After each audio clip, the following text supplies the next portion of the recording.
¿Por qué es que has hablado antes del diseño flexible? Bien, para poder resolver esto, simplemente con este pequeño proyecto, podrán darse cuenta cómo es que ambos van de la mano siempre. Para ello haremos una maqueta simple de una página web, pero antes de comenzar con el proyecto, definiré conceptos importantes sobre media queries. Y empezaremos con la pregunta que muchos se hacen. ¿Qué son los media queries?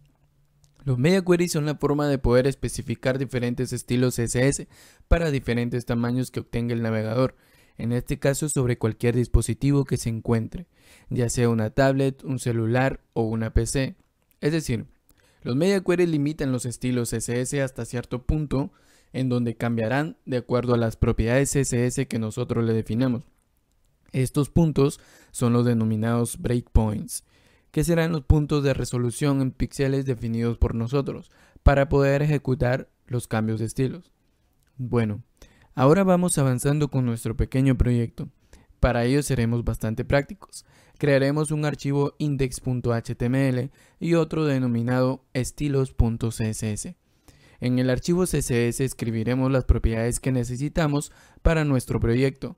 Primero que nada, a la etiqueta body le pondremos un margin 0, lo cual significa que no existirá ese pequeño margen que el navegador nos trae por defecto. Ahora vamos a nuestro archivo HTML. Ponemos un header, un section y una site. Al header le agregamos una clase encabezado. Al section le agregamos una clase contenido.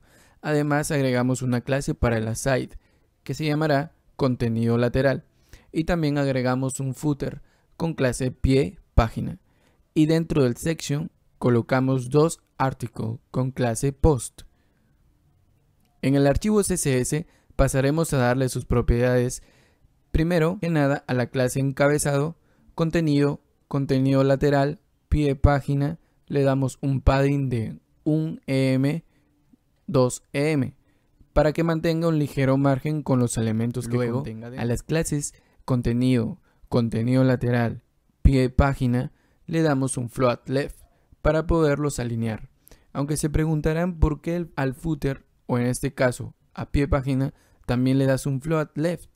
Ello porque si lo dejo sin esta propiedad, no vamos a poder obtener lo esperado, que en este caso es tener al footer en la parte de abajo. Y también le damos box sizing, border box. Esto para poder hacer que nuestros elementos mantengan su tamaño definido sin tener que expandirse más. Porque cuando damos un padding, los elementos siempre tienden a expandirse y pierden el tamaño que se les define en un inicio. Con esta propiedad, el padding creará un margen interno sin tener que expandir al elemento. Luego a la clase encabezado le damos un color y además de ello un alto de 100 píxeles. A la clase contenido le ponemos un width de 60%, esto para que solo ocupe el 60% del ancho de mi pantalla. Esto lo pudimos ver en el video de diseño flexible. Además de ello, a la clase contenido lateral le ponemos el porcentaje que falta para completar el 100%. Le agregaré un color y también un alto de 500 píxeles. A la clase post, que va dentro de contenido, le ponemos un color, un alto de 100 píxeles y además de ello un margen inferior de 1 EM. En este caso equivale a 16 píxeles. Y luego a la clase pie página le ponemos un ancho de 100% con un color negro y además un alto de 50 píxeles.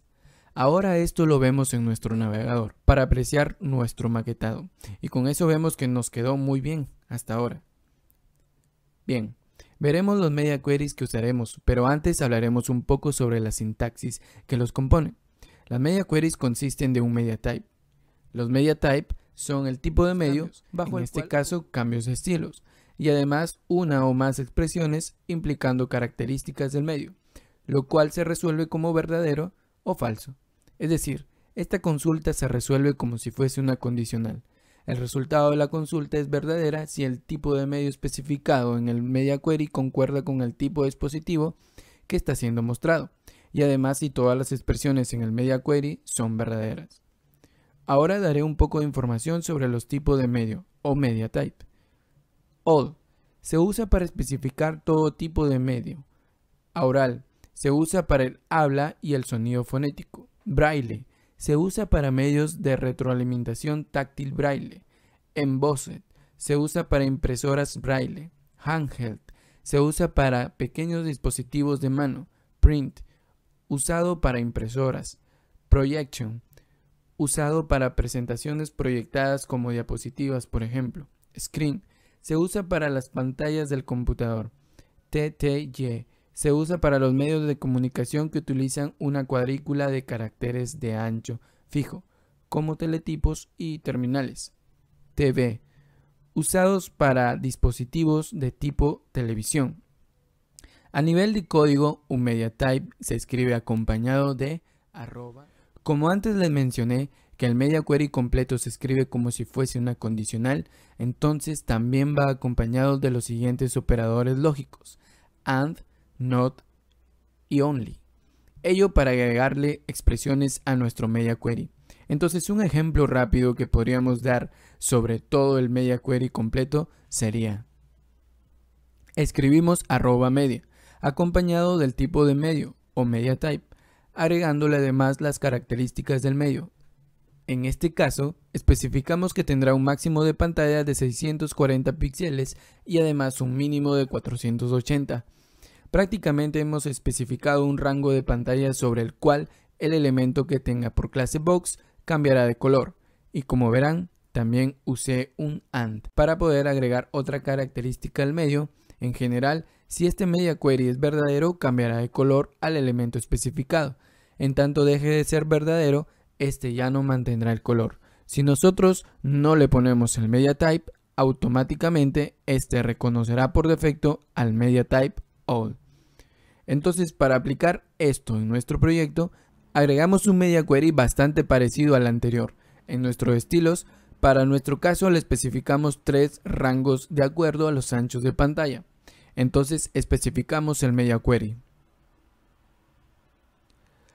Ahora que ya tenemos estos media queries con los rangos de tamaño especificados, agregaremos las clases que se ejecutarán cuando estos media queries sean verdaderos.